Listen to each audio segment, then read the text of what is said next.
My name is Robert Christopher Wayne Weathers. I live at 3102 Center Hill Road, Acre, Mississippi, 38841. I am under attack. People are driving parasites through me from a remote location.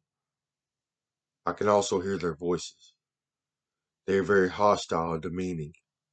They are threatening me and my family. They are stealing my intellectual property, the things that I write. I'm an author. I write. They are trying to come up with some false narrative in which says I've done something wrong that somehow validates their criminal behavior towards me. They are also premeditating our deaths. From what I have experienced, this appears to be Scientology. Okay,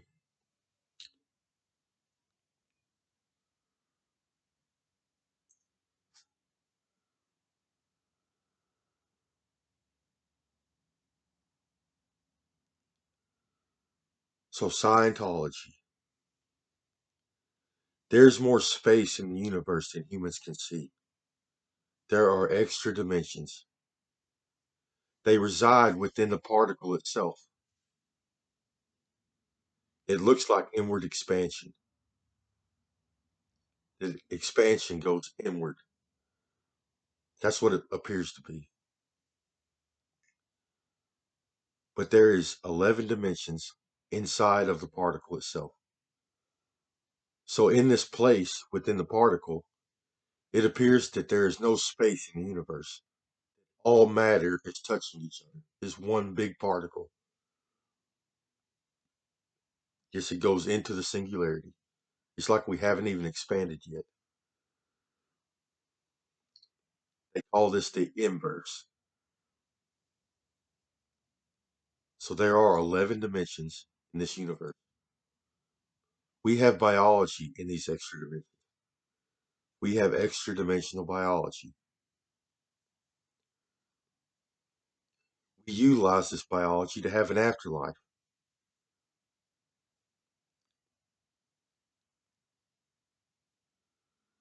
So the human genome produces an 11-dimensional organism with a myelin sheath and a head covering, usually has horns.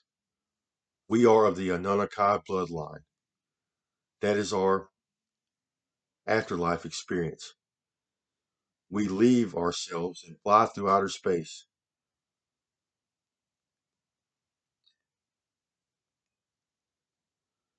The Scientology is the practice of utilizing this extra dimensional biology before we die.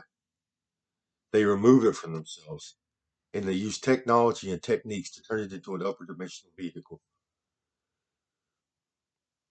When they remove it from themselves, they like to cut it to pieces.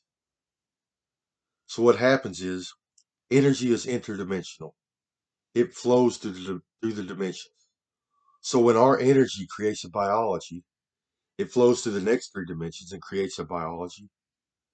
Then there's more dimensions. So it flows to the next three dimensions and it creates another biology. And it does the same thing for the next two dimensions.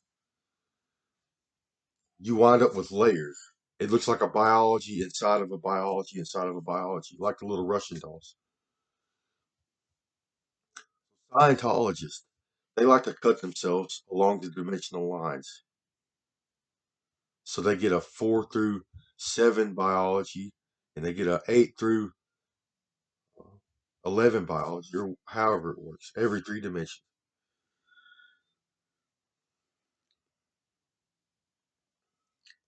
So they can't survive like this. Their biologies can't function in this state of being cut to pieces. They lose body parts and functionality. So they have to use organs and tissues from other organisms as a transplant to try to keep themselves alive and functioning. So they steal body parts from other humans, insects, and worms. These are the three species in which they use most, are lizards.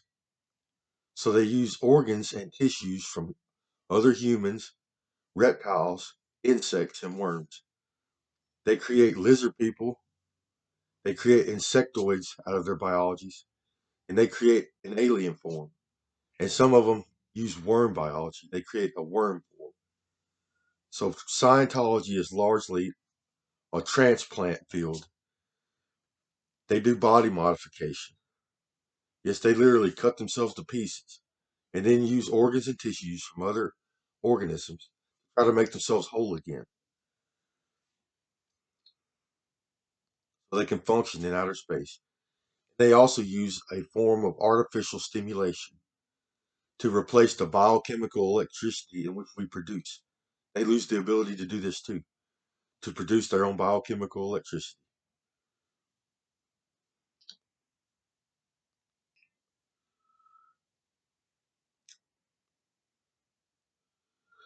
So a large percentage of the people practicing Scientology have become criminal. They do things like invasion of privacy, biological theft. Well, I guess I got to explain some more things first. There is an entanglement property between our third dimension and our inverse. If you remove energy from the particle, which is a body part, the universe doesn't like this. If this happens, the particle would be destroyed. It would no longer function in the third dimension. So the universe has to conform to ensure that the energy stays within the particle. So what happens is, from our third dimensional perspective, the biology never leaves us. It is still there. But from the inverse perspective, there's space. It leaves us. There's space between us. So what happens is the fluids and the particles that flow through us, once it gets to that body part, it shoots up a band of space time and into that body part and then back to us. They warp space time in an attempt to remove our biology from us. So they call it entropy. It's not entropy. Particles flowing through us. Entropy is something different. It's the decay of matter. So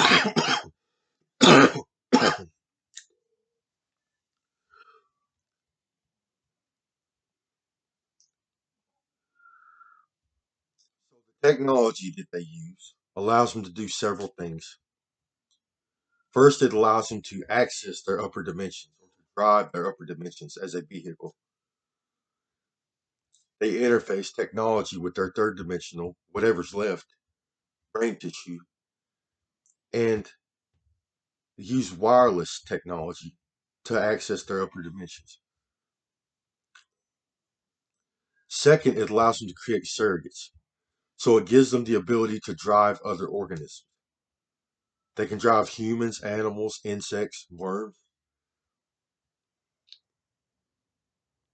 in any dimension. Drive third dimensional organisms. Then this technology allows them to create a hive mind. So they interface digital devices with their brain and central nervous system, and it links them to a computer system. They also remove brain tissue and central nervous system tissue, and they install it into a pod, and then install this pod into a computer system, a big storage system, which houses body parts. From there, it this is also a hive mind technique. They can link themselves into a computer system with other people.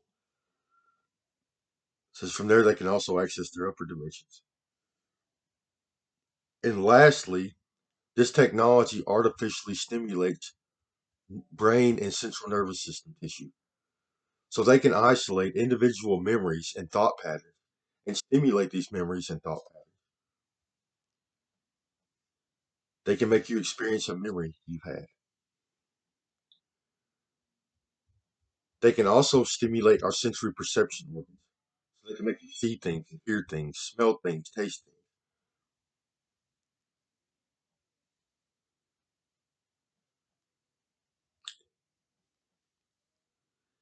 And lastly, it elevates neurochemical levels. So they run energy through their neurons and it stimulates a neurochemical metabolism, which means it elevates neurochemicals, neurochemistry. They elevate neurochemicals like dopamine, norepinephrine, and serotonin, and oxytocin. This has a narcotic-like effect on the user. So these people are getting really high.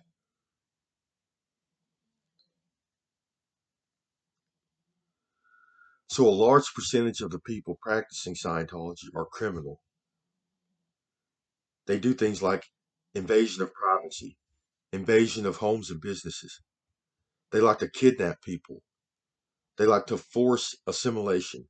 So they force Scientology upon people, especially people with influence, power, or authority, in an attempt to control their behavior so they can use this person's power and authority for their own benefits. Scientology. They like people with authority or power or influence. They also kidnap people for sexual purposes. Yeah, yeah. About 7 o'clock, 45 minutes ago or so. Yeah.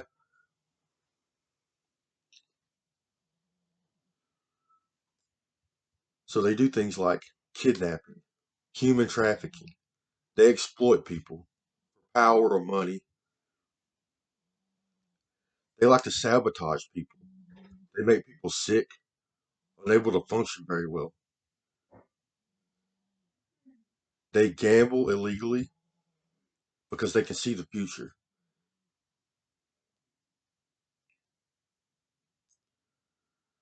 They like to use weapons of mass destruction, so biological warfare.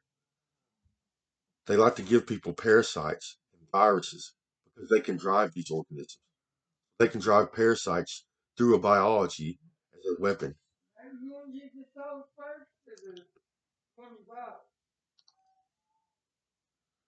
Rape and torture is rampant among these people. They like to rape and torture and murder people.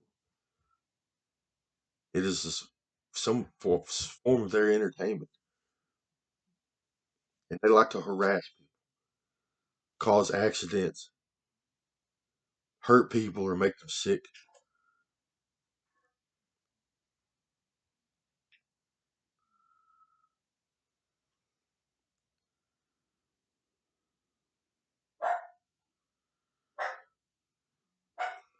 So these people are conditioned to practice Scientology. They have little minds.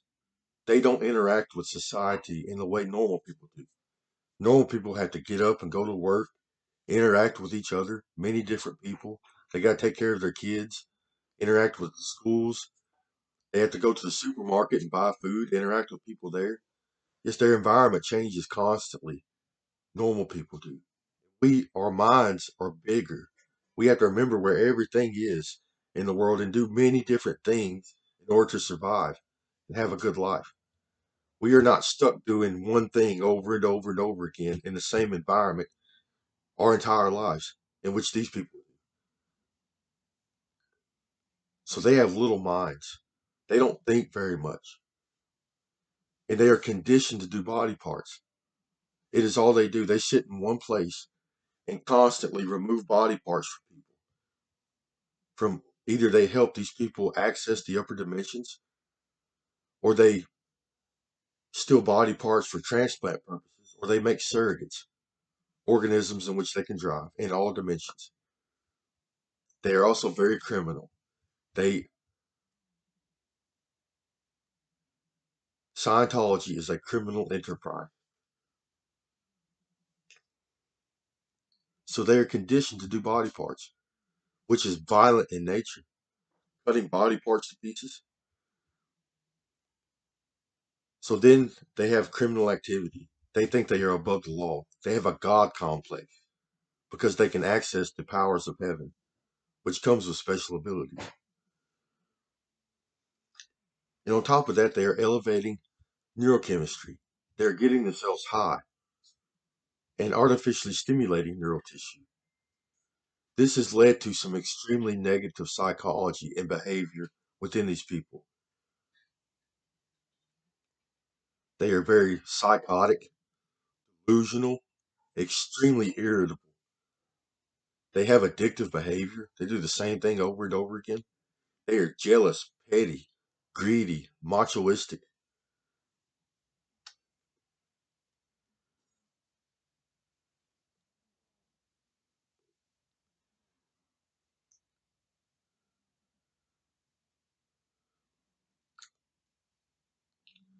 So I used to be a political activist on Facebook.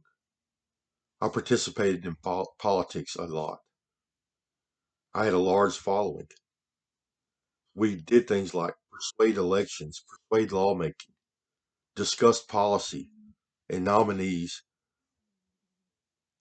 and environmental issues. And I was also an author. I'm a literary genius. I wrote a lot about everything. I inspired a lot of people, gave a lot of people ideas. I had large influence on the government and the public. Yes, I was doing it for good. I want to help life on this planet.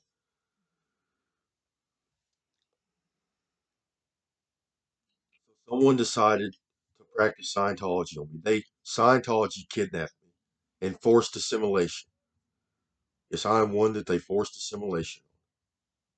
Says I'm a constituent. So what happens when these people force assimilation on you? They try to take over your life. They tell you what to do, how to do your job, when you can go to the bathroom, when you can eat, when you can drink, where you can go. They tell you not to smoke. They tell you what you can do and how to live your life. That didn't sit very well with me. I started screaming at them, get away from me, stop. They became extremely irritable and then violent towards me.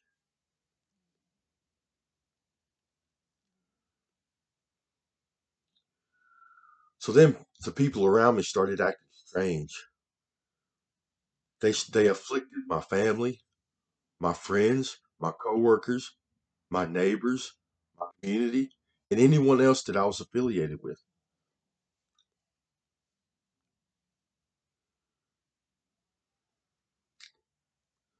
So I'm a genius. I guess you could say that.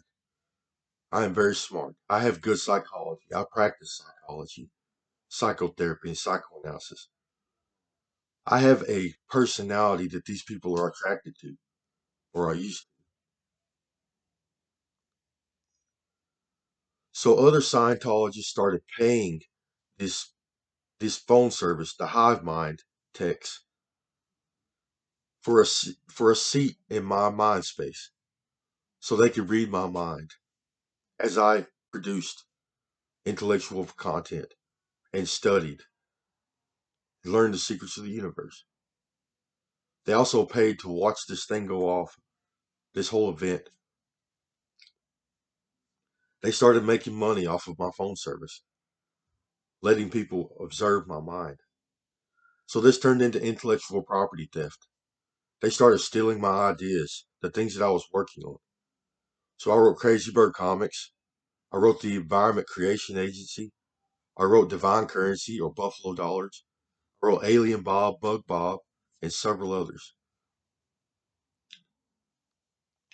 Then this turned into biological theft. So they enjoyed or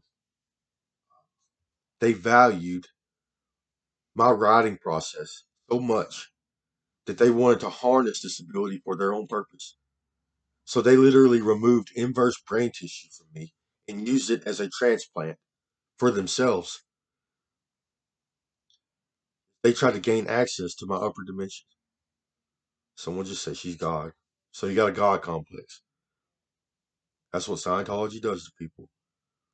They give them brain damage and get them high and let them go to outer space and experience the powers of outer space and grow very big compared to us.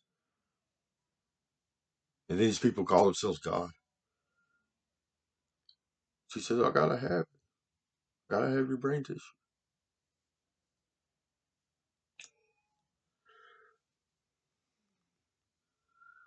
Yes, we gotta get them down.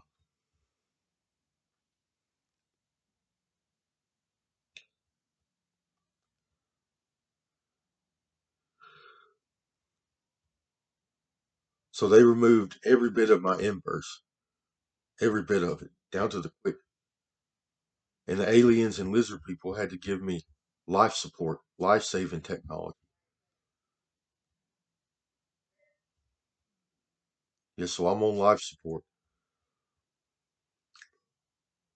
They said, and so are my babies, my dogs. And then this turned into a snuff film. They started torturing me badly. Yes, I became sick very soon after they assimilated me. I started to feel things stuck inside of my head, in my ear, and in my brain, and my neck. The whole side of my face swelled up. I started going to the hospital and getting scans like 10 years ago. I became very sick. The scan showed nothing there. I guess these were inverse objects.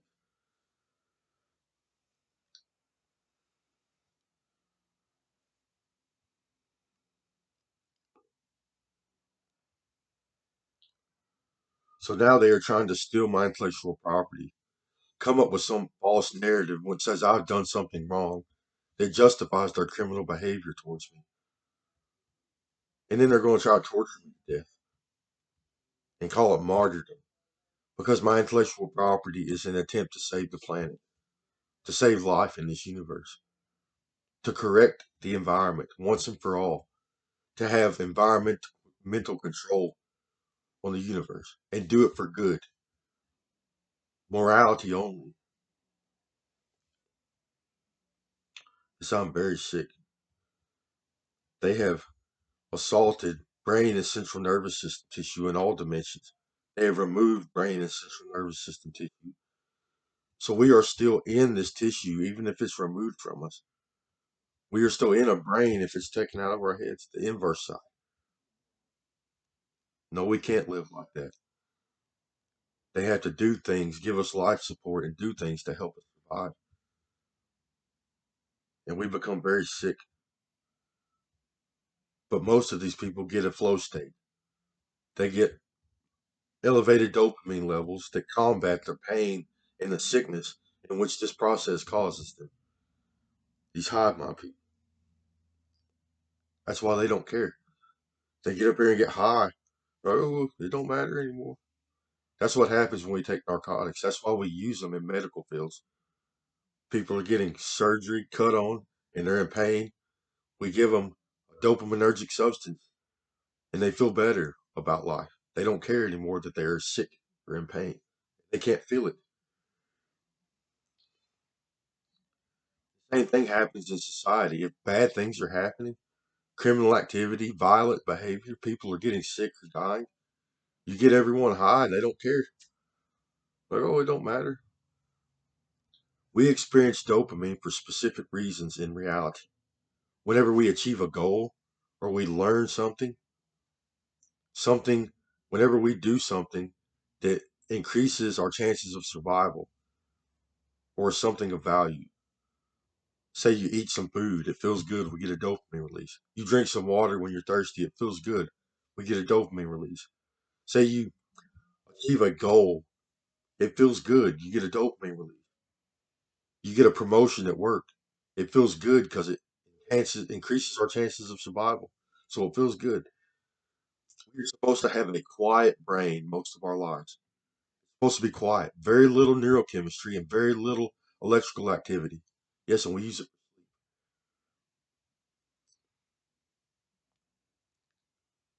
We're supposed to have quiet brains most of our life. And we're only supposed to get turned on when we're doing things. Is these people are twacked out 24/7, can't stop, won't stop. And they're violent and criminal people.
So then there's the third dimensional activity.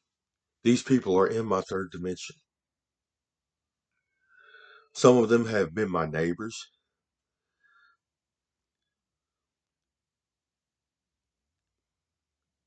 They are constantly coming into my third dimension. They use their upper dimensions as lookouts while they break and enter. They contaminate my food and water supply with worms in all dimensions. And they also fly drones every night. There's 2 or 3 or 4 drones on my property every night, doing flybys constantly. And sometimes they drop things. They show me this. They dropped it right in front of me. It looked like a shooting star coming through. I don't know if this is good or bad. And if I leave, they follow me. The drones do.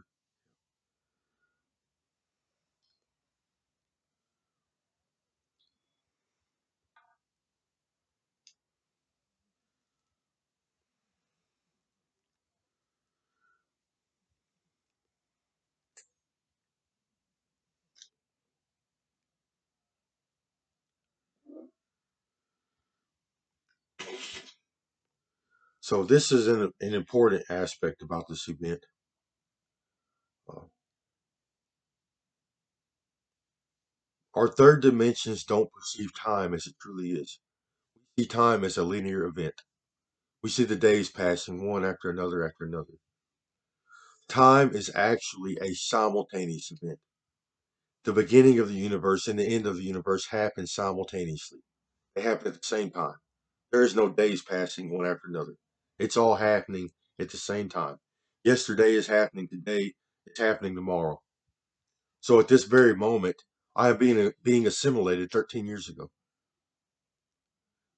At this very moment, these people are driving my father inside of the hospital, giving me the name Christopher, so they could create some Christian martyrdom story out of this. It's because I try to save the world.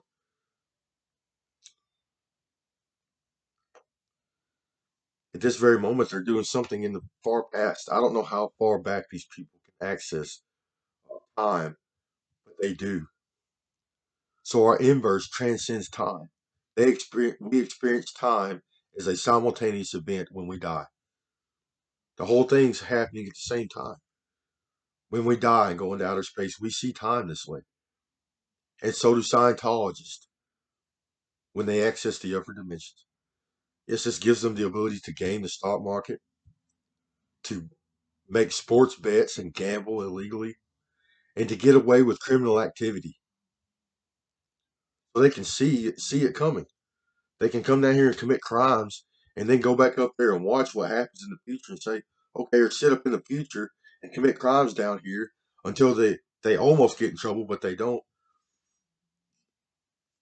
And on top of that, Scientology has invaded every institution in our societies: media companies, marketing companies, radio companies, social media, internet, tech companies, big business, the government, politicians, the FBI, the CIA, the military, and local police. They are all doing Scientology's bidding, and they are exploiting people to make money. And a lot of these people they're violent. They're either combat professionals or they're civilians that are getting away with violent crimes. Yes, they're planning my death. That becomes premeditated murder. And then they're trying to come up with some false narrative or manufacture evidence in which somehow justifies their criminal behavior towards me. Nothing validates crimes against each other. You can't commit crimes against each other, especially violent ones. It is not justice. You can't justify that. Nothing validates or excuses this type of behavior. It is against the law. Only through due process can we harm another person, and it has to be extreme amount of extremely bad crimes, and then you have to go through a process in order to take a person's life legally. So they sabotage people. People that go against their agenda or part of their competition, political or economically, or people that have found them out. Like me, I have discovered their criminal enterprise, and they have been exploiting me to make money. And it's turned into a snuff film because that's what they are conditioned to do. They're conditioned to cut body parts off of people and to torture and rape people. They are conditioned to do this. That means their neural conditioning, their memories, and their behavior is based around Scientology. That is all they've ever done. And they've never lived real lives. And the ones that are living real lives, they are having to experience this hive mind mechanics,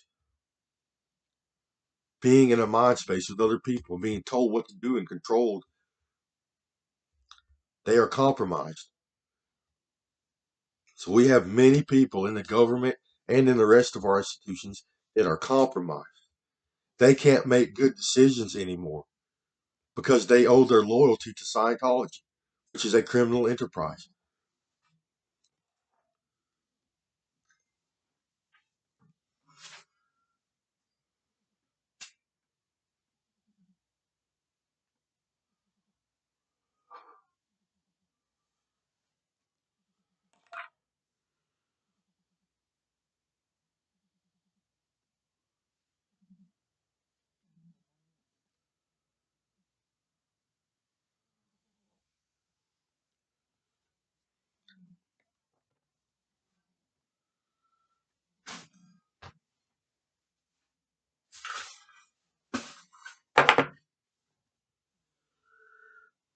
So I am part Native American and part Caucasian.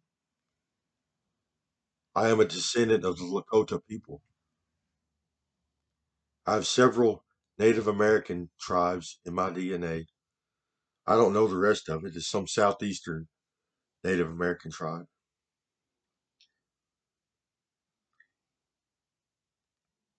Yes, I am Lakota, but I'm also part British and part German, part Irish, part Scottish and Dutch and French, and who knows what else. So I'm part Viking.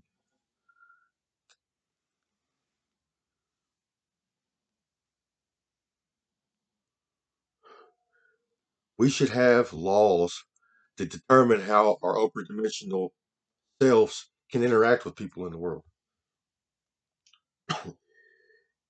Any population left ungoverned becomes criminal. Eventually, they have events where mob violence takes lives most of the time. In these modern societies, our European societies, this is what happens. Colored people, they don't do this so much. Well, natives don't. They govern themselves very well without an overhead or any authority. They have evolved this way. They have evolved to help each other succeed. That is their mind frame. That's my mind frame. I want to help everyone become their best selves and get everything they need to survive and to thrive. That is my way of thinking. That makes the world a better place. It reduces criminal behavior, reduces the need for mob violence, which that's what it stems from. People are oppressed. They don't get what they need to survive and become better. So things like mob violence do happen, violent crimes, and it exacerbates drug use within a population.